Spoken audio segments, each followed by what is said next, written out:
Park Suo walks along the road, planning to go meet his friends, but his mom sends him a text to come home for his younger brother's birthday instead, to which he reluctantly agrees. Suddenly, explosions and lightning sparks start occurring everywhere. This causes chaos in the city. People start to run for their lives and vehicles start to crash on themselves. As he runs, a truck hits him, and he suddenly wakes up naked on a strange planet with 2 moons, in a forest full of bizarre beasts. He sees a giant bear being attacked by a pack of wolves and hides behind a rock. But he soon discovers there's a white wolf pup behind him, looking at him. He starts to run and runs as hard as he can to survive. He hits his foot against a stone and stumbles. He falls into a place and sees some fruits. Being hungry, he decides to eat. As he eats, a giant snake suddenly appears and attempts to attack him. But a giant toad also appears just in time and eats the snake. Even till the 67th day of being in the forest, the wolf pack is constantly still after him. 1 year later, he has managed to survive all this while and has started to adapt to the new life in the forest. One day, as he eats a giant banana fruit on a tree, a gorilla suddenly attempts an attack on him. However, he dodges it. Meanwhile, the white wolf pup he met on the first day has been persistently following him. The wolf pup tries to resist the gorilla, but the gorilla overpowers it. Suo quickly jumps in to save the wolf pup. The gorilla tries to attack him, but a pack of wolves soon appears and attacks it.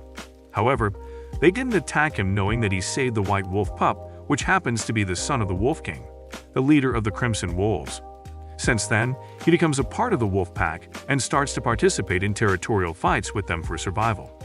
Even after 120 years of being stranded on this planet, he is yet to find any other civilization and concludes that he is the only human on this planet.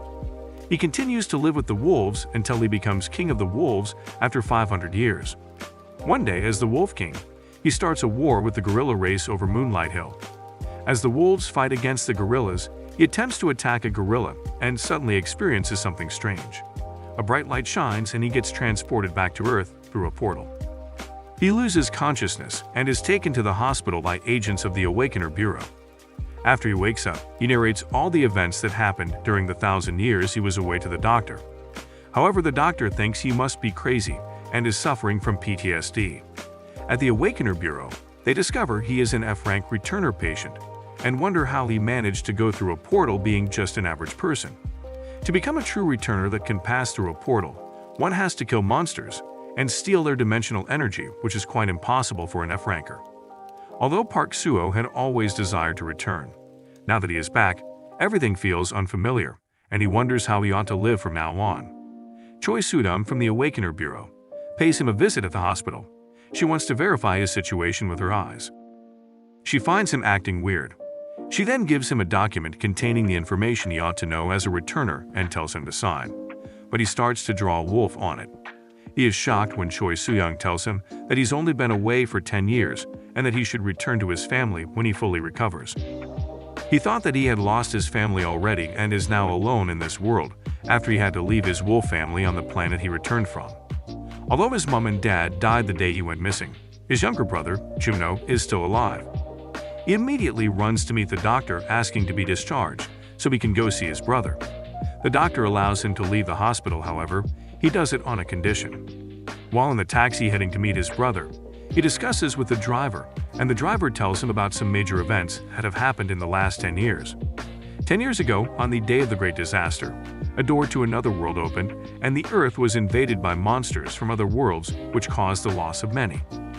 The existing military was not enough to stop the monsters, so mercenaries, the Awakeners, were deployed to hunt them with monetary reward. Suo gets to his destination and soon gets to his brother's home only to discover that his younger brother is a debtor. He is determined to make money in this world where money is power. He then goes to apply for the mercenary examination so he can get the mercenary license to hunt. However, he is denied access because he doesn't meet the requirements, being 4 Awakener points short. He is told that he can rack up points at a field and come back to apply when he has actually awakened. He comes across an advert about Swanfield Goblin and sees this as an opportunity to gather some points, so he heads there. On getting to the field gate, he isn't allowed in since he doesn't have a license. However, quite fortunately for him, a monster attacks, and while the soldiers deal with it, he uses the opportunity to get in. He scouts around and discovers a place to start hunting from.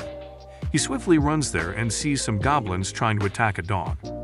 He kills all the goblins but sees a system error notification on his status window, which ought to be counting the points he is gathering. After a while, the achievement shop opens on his status window and he sees that he has just gathered 7 points, having killed 7 monsters in total. The dog he tried to protect dies after being severely injured by the goblins, and leaves its pup in his care. He comes out of the Seoul field gate carrying all the goblins along, which shocks everyone as they wonder if he hunted all the monsters by himself. He takes them to the cashier and gets paid in return. Chuno gets bullied by the loan sharks as he returns home from work. While he pleads and promises to pay back his debt, Suo arrives. Chuno is shocked to see his brother. Juno never meant so much to Suo, and he never really cared if he was alive or dead before the day of the great disaster. Suo beats the loan sharks guys before giving their money to them. He follows Chuno home and meets Gunwoo, Chuno's son. Chuno's wife had left him since he could not provide enough for the family. He is $50,000 in debt, but he tells Suho that he can manage his debt now since he just got a new job with good pay, which involves using his truck to transport goods among surviving cities. An extremely dangerous job many are unwilling to take up. Suho suggests that they work together. He will do the hunting while Juno would help with the transportation. Suho finally gets registered as an awakener as an F-rank druid. He tells his younger brother that they need to settle his debt first before the mercenary exams. Chuno is concerned about him and doesn't think that Suho is ready to hunt monsters yet since he is only an F-rank awakener. Suho heads for another monster bounty and goes in alone, unlike other awakeners, who are entering the field to hunt in groups. Captain Kang sees him walking in alone and becomes interested in him, but before he could come closer to him, he runs off. Suho, after running for a while, starts to pant heavily. He discovers that he is now weaker than he used to be when he was on the other planet. He sees a group of 3 awakeners being faced by some ravagers attempting to kill them. A man named Choi Gushik, a C-rank ravager, appears and tries to attack the awakeners. He is a major threat, and his head is worth a $40,000 bounty. On hearing this, Suho gets interested and interrupts them. Choi Gushik tries using a magic spell on him to make him unable to move, but it doesn't affect him. Suho lands a blow and goes on to beat him up easily, and everyone gets shocked. He captures the other ravagers and the awakeners volunteer to use their car to help him carry them. On their way back, Suho sees a portal leading to a dungeon, but he has been prohibited from going in since he doesn't have a mercenary license yet. One of the awakeners is shocked to hear that Suho is F-rank and doesn't even have a mercenary license yet, and wonders how then he could beat a C-ranker like Choi Gushik. At the military camp nearby, Captain Kang complains about the awakeners he sent to hunt. He observes the commotion in the level 1 dungeon and asks about it. He is told about the guy who single-handedly beat Choi Gushik and handed the other 9 ravagers to them. He becomes shocked when he hears that it was done by a noob F-ranker, who doesn't even have a mercenary license. He then remembers the guy he saw entering alone at the field gate and immediately runs out to go witness what he is capable of. Suho and another awakener enter through a portal to one of the dungeons. The portal to the dungeon disappears after they enter and would reappear only after they clear the dungeon by killing the strongest monster in the dungeon. Suho tells the other awakener to wait while he quickly goes hunting the monster alone and runs off. The other awakener realizes that Suho doesn't have a search skill to help him locate the portal within the expected time, so he quickly follows after him. Suho kills all the goblins he comes across, levels up, and acquires more skills in the process. He summons the tree spirit, one of the skills he had just acquired, and tells it to go find other goblins in the dungeon. However, the tree spirit is too slow for his liking, so he acquires the search and track skills to make the finding faster. He discovers the presence of the dungeon's strongest goblin and heads in its direction. On getting there, he sees the goblin about to kill the other awakener. He quickly saves him and kills the goblin.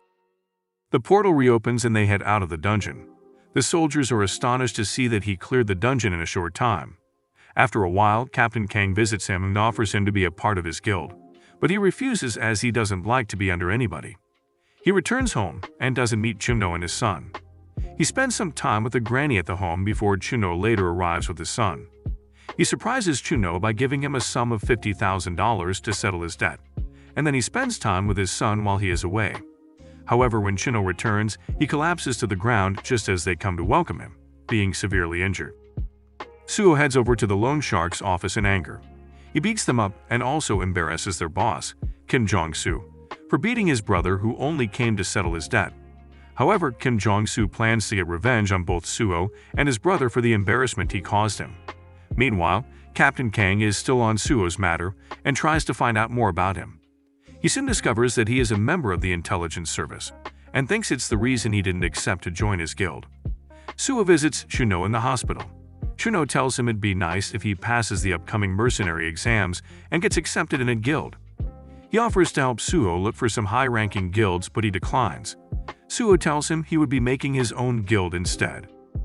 The next day, before the commencement of the mercenary exams, Suho interrupts a random guy named Han Dong-soo, also one of the applicants, who is doing a live stream of the whole event for his subscribers.